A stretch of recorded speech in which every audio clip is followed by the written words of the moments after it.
Kisah Perang Yom Kippur, pertempuran brutal pasukan Suriah dan Israel, mayat bergelimpangan. Pasukan Suriah pernah menghancurkan satu brigade pasukan tank Israel dalam Perang Yom Kippur. Selain itu, mereka juga memukul mundur pasukan Israel setelah berlangsung duel 1-1 di dataran tinggi Golan. Tepatnya, serbuan pasukan Suriah ke dataran tinggi Golan dilancarkan pada 6 Oktober pukul 13.45. Serbuan berskala besar yang bersandi tempur Operation Badar itu dimulai dengan tembakan meriam artileri ke posisi pertahanan Israel. Hantaman peluru meriam kaliber 85203 mm Suriah awalnya hanya menimbulkan kerusakan kecil bagi divisi tank Israel yang sedang siap menunggu. Serangan pembuka yang berlangsung 50 menit itu memang belum merupakan gempuran yang sesungguhnya bagi Suriah. Di bawah lindungan tembakan artileri dan pesawat-pesawat pembom yang meluncur terbang ke Israel, pasukan lapis baja Suriah yang terdiri dari 1.300 tank serempak maju menderu menuju dataran tinggi Golan. Garis gencatan senjata berupa parit menganga atau purple line yang membatasi pasukan Israel Suriah dengan cepat berhasil diterobos oleh ribuan tank Suriah. Sementara, pada saat yang sama, ribuan pasukan Mesir yang menyerbu lewat terusan Suez juga mendapatkan kemajuan yang sama. Mereka nyaris menyeberangi terusan Suez kendati di bawah hujan peluru meriam pasukan Israel. Gelombang serbuan tank Suriah yang berkekuatan 3 divisi itu, Divisi 7, Divisi 9, Divisi 5, mengagetkan petugas pos pengawasan PBB yang ditempatkan di Purple Line dan terdiri dari sejumlah pasukan Israel dan Suriah. Ketika petugas pengawas menghubungi markas perwakilan PBB di Yerusalem, ribuan tank Suriah yang bergerak paralel dan menuju sasaran tengah, selatan, dan utara sudah mulai melintasi parit Purple Line dan terus melaju menuju ke dataran tinggi Golan. Kekuatan pasukan tank Suriah yang telah mendapatkan pelajaran dan pengalaman pahit dalam perang 6 hari kali ini lebih lengkap. Barisan paling depan terdiri dari tank-tank yang dilengkapi peralatan anti ranjau, disusul dengan tank-tank bersenjata anti serangan udara dan bulldozer. Di barisan paling belakang adalah ratusan kendaraan pengangkut personil APC yang dipenuhi oleh personil tentara yang juga dilengkapi senjata penghancur tank RPG-7. Medan datar yang merupakan kawasan perbatasan Suriah dan dataran tinggi Golan berupa tanah berpasir campur batu bekas aliran lahar dingin Gunung Hermon. Tank-tank Suriah mampu melaju tanpa hambatan selain karena Soviet sengaja membuatnya secara khusus. Mereka juga telah melatih tentara Suriah mengoperasikan tank-tank jenis T-5455 dan T-62. Ribuan tank Suriah yang menderu di balik lindungan debu makin mendekat ke pertahanan Israel di dataran tinggi Golan. Pasukan tank Israel di Golan yang hanya berkekuatan 180 unit sebenarnya memang dipersiapkan untuk menghadapi serangan dadakan Suriah. Tapi, Israel sama sekali tak mengira jika serbuan yang merupakan aksi balas dendam perang 6 hari itu begitu besar. Namun, pasukan tank Israel yang sedang bersiap menghadapi ribuan tank Suriah masih memiliki keuntungan. Celah yang akan dilewati tank Suriah menuju dataran tinggi Golan tak mampu menampung ribuan konvoi tank tersebut.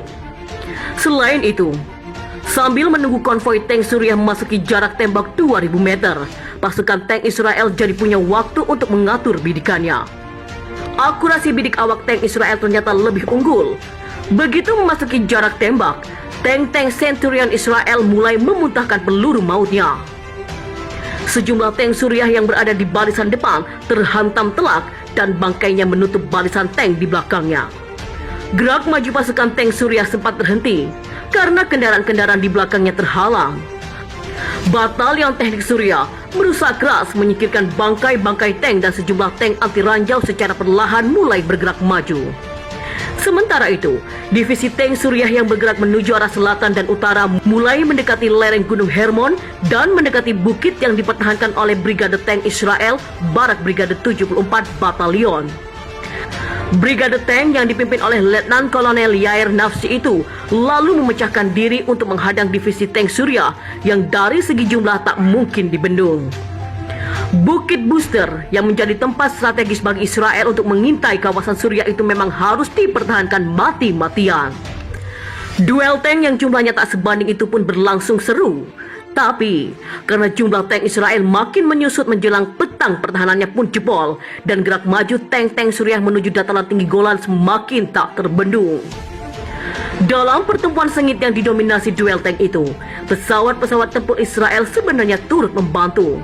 Namun, karena Suriah telah memayungi udaranya dengan ratusan rudal Psalm 6 dan radar-radar pemandu ZSU-234 anti pesawat, serangan udara Israel kurang maksimal.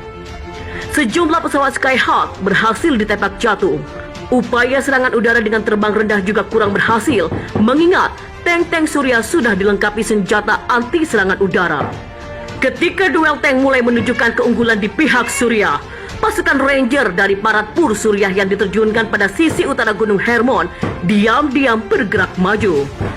Posisi pasukan pemukul yang disiapkan menyerbu lewat lereng-lereng gunung itu bahkan telah membuat perimeter sekaligus serbuan dadakan. Para sniper Suriah pun sudah berada pada posisi yang strategis saat pasukan Ranger terdepan membuka tembakan. Serangan frontal itu pun langsung disambut oleh pasukan Brigade Golani yang sempat terkejut oleh serbuan dadakan. Pertempuran dalam jarak dekat dan diwarnai duel satu lawan satu pun berlangsung sengit dan brutal. Namun, karena kalah jumlah, pasukan Brigade Golani yang bertugas mempertahankan pos pengintaian di booster Gunung Hermon akhirnya memutuskan melancarkan perlawanan sambil mengundurkan diri. Ratusan prajurit dari kedua belah pihak berguguran akibat pertempuran yang sangat sengit itu. Keesokan harinya, pasukan Ranger Suriah akhirnya berhasil mengusir Brigade Golani dan pusat pengintaian Israel di Gunung Hermon.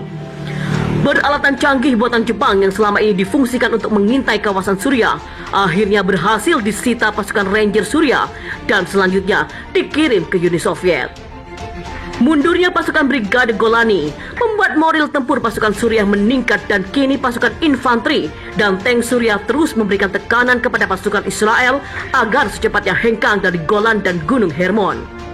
Pasukan tank Kolonel Ben Soham, Barak Brigade, yang berusaha membendung gerak maju pasukan tank dan infanteri sebenarnya berusaha meminta bantuan kepada 53 RD Mechanized Infantry yang bermarkas di Juhader.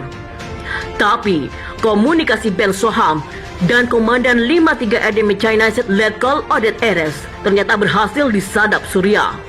Kolonel Ben Soham yang melakukan komunikasinya di mobil komando truk 3/4 diam-diam dikuntit oleh tank-tank Suriah yang kemudian membentuk formasi pengepungan.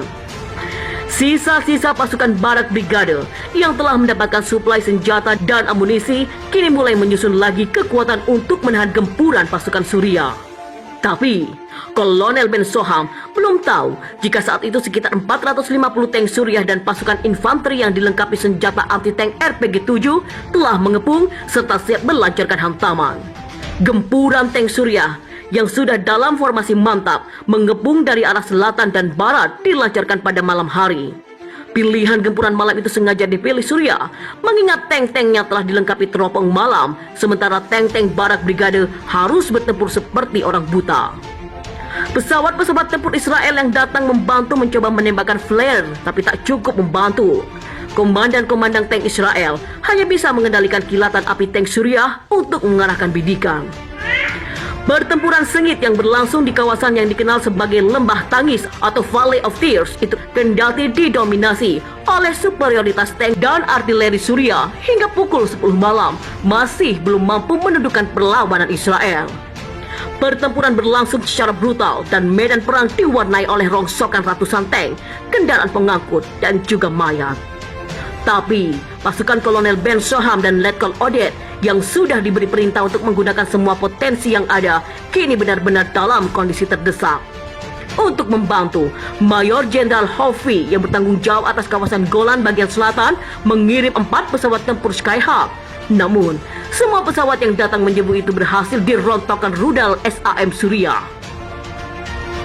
Akhirnya, semua pasukan Ben Soham dan Odet Eres diperintahkan untuk mundur melintasi jalur pipa minyak Trans-Arabian Pipeline atau TAP Line yang membentang dari kawasan dataran tinggi Golan, Suriah dan Yordania. Ben Soham yang memutuskan mundur sambil melakukan perlawanan kini tinggal punya 12 tank dan bergerak ke kawasan Tel Faris. Setelah melintasi TAP Line, esok harinya pasukan infanteri Suriah 5 Infantry Division terus bergerak maju dan berada di posisi 10 km sebelah tenggara Juhader. Pemandangan Laut Galilea dan kota Tiberias tampak jelas dan semangat untuk segera menyerbu langsung Israel pun makin menggebu. Meskipun masih menghadapi serangan sporadis dari sisa-sisa pasukan Israel, kawasan dataran tinggi Golan bagian selatan telah sepenuhnya dikuasai oleh pasukan Suriah. Konsolidasi untuk menggelar kekuatan pun bisa secara leluasa dilakukan oleh pasukan Suriah. Kekuatan yang masih dimiliki oleh Suriah diantaranya adalah sebanyak 600 tank dan ribuan pasukan infanteri yang sedang mengalami euforia menang perang. Sambil bergerak mundur, 12 unit tank yang dipimpin oleh Ben Shoham yang sedang berada di kawasan selatan Golan sekonyong-konyong melihat debu mengepul di kejauhan. Tank-tank Suriah ternyata terus bergerak dan menembaki konvoi Ben Shoham. Tak ada pihak lain, tank-tank Ben Shoham terpaksa mundur ke arah utara hingga memasuki ke kawasan Gamla Rais, lokasi strategis untuk menerobos pantai Galilea. Sampai di Buteha Valley dan Arik Beach, Ben Shoham mencoba menyusun kekuatan dengan pasukan infanteri Israel. Tapi, karena tank-tank Suriah terlalu banyak, Ben Shoham dan pasukannya memutuskan untuk mundur melambung ke Nafek, kawasan strategis yang juga merupakan markas Angkatan Darat Israel. Nafek juga merupakan satu-satunya pilihan, sebab jika tidak melambung, pasukan Ben Shoham justru akan memasuki perbatasan Yordania.